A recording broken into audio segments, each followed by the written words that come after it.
À vous, les Françaises et les Français, je veux saluer l'ensemble des élus du territoire qui m'accueillent, le maire de la Haye-les-Roses, l'ancien maire devenu député de la Haye-les-Roses, et puis bien sûr l'ensemble des représentants de l'État, corps préfectoral, monsieur le ministre, et l'ensemble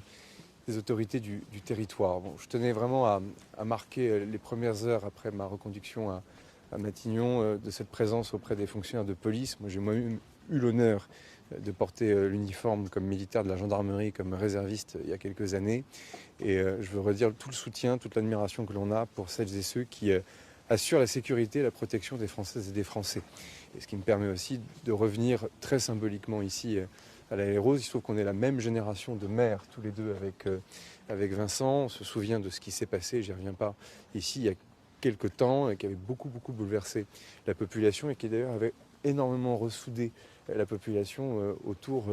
non seulement de nos forces de sécurité, je vais en dire un mot dans un instant, mais aussi de nos élus locaux. Et au fond, on le voit bien, dans un moment dans lequel on parle beaucoup de politique, mais enfin il y a quand même une vie quotidienne des Françaises et des Français qui continue, et des nombreuses consultations d'ailleurs que j'ai pu avoir avec les formations politiques, y compris de l'opposition. On voit que la sécurité du quotidien, la lutte contre les incivilités, le fait au fond de refuser cette violence qui monte dans la société, violence sur les personnes, comme les violences, en tout cas les atteintes faites aux biens, vol, cambriolage,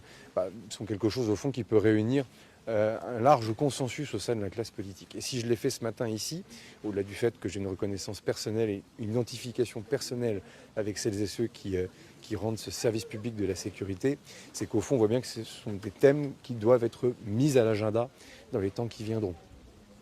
Ici, on a une police municipale qui fonctionne, qui travaille bien dans la main avec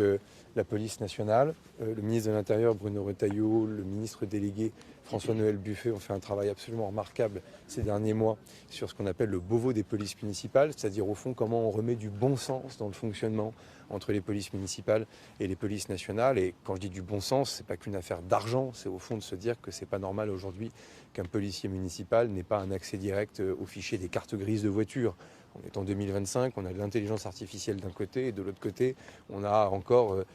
des systèmes qui sont beaucoup trop rigides. Et ça, Bruno Retailleau et François-Noël Buffet avaient fait avancer les choses, et je pense que ce sont des thématiques, des dossiers qui doivent être portés très vite dans les semaines qui viendront. J'aurai l'occasion d'y revenir lors de la déclaration de politique générale, mais au-delà de cette déclaration de politique générale, qu'on soit capable, à quelques mois des élections municipales, de refaire de la question de la lutte contre les incivilités, de la lutte contre la délinquance, la question de la proximité de cette police, et notamment cette articulation entre police municipale et police nationale, quelque chose de bon sens. Moi, j'ai la faiblesse de penser que sur la sécurité des Françaises et des Français,